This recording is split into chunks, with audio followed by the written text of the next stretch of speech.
Hi friends, ముందుగా అందరికీ గురు పౌర్ణమి శుభాకాంక్షలు. నేనైతే రెడీ అయ్యాను, టెంపుల్కి వెళ్తున్నాను. అంటే తాడిపత్రిలో టెంపుల్ కాదు ఫ్రెండ్స్, తాడిపత్రి దగ్గర ఒక విలేజ్ దగ్గర సాయిబాబా టెంపుల్ ఉంది. సో అక్కడికైతే వెళ్తున్నాను నేను. విలేజ్ దగ్గర టెంపుల్కి వెళ్తున్నాం కదా, మొత్తం గ్రీనరీగా ఉంటుంది అనుకుంటే ఇప్పుడే దున్నుతున్నారు పొలం మొత్తం. అంటే దసరా టైంలో శనగలు వేస్తారంట, అటు సైడ్ అంతా శనగలు వేస్తారంట మా డాడీ చెప్పినారు.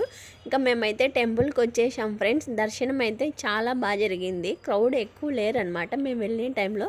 మీరు కూడా దండం పెట్టుకోండి. ఇంకా దర్శనం చేసుకొని బయటకు వచ్చిన తర్వాత అయితే ఇంకా అన్నదానం చేస్తున్నారు. ఇంకా అన్నదానం తినకుండా ఎలా ఉంటాము టెంపుల్ దగ్గర. సో ఇంకా మేమైతే వెళ్ళినాము. ఇంకా అక్కడ శనగబాళ్ళ పాయసం నా ఫేవరెట్ అనమాట. ఇంకా వెజిటేబుల్ రైస్, ఇంకా వంకాయ కర్రీ, ఇంకా రైసు, పప్పు, సాంబార్, పెరుగు అన్నీ సూపర్ ఎమ్మీగా ఉన్నాయి. టెంపుల్ దగ్గర ఆబ్వియస్లీ చాలా బాగుంటాయి కదా. ఇంకా బయట అయితే గాజులు అమ్ముతూ ఉండినారు. ఎక్కడికి వెళ్ళినా షాపింగ్ ముఖ్యం కదా బిగులు. ఇంకా అలాగే ఈ బ్యాంగిల్స్ అయితే తీసుకున్నాము. 120 చెప్పినారు.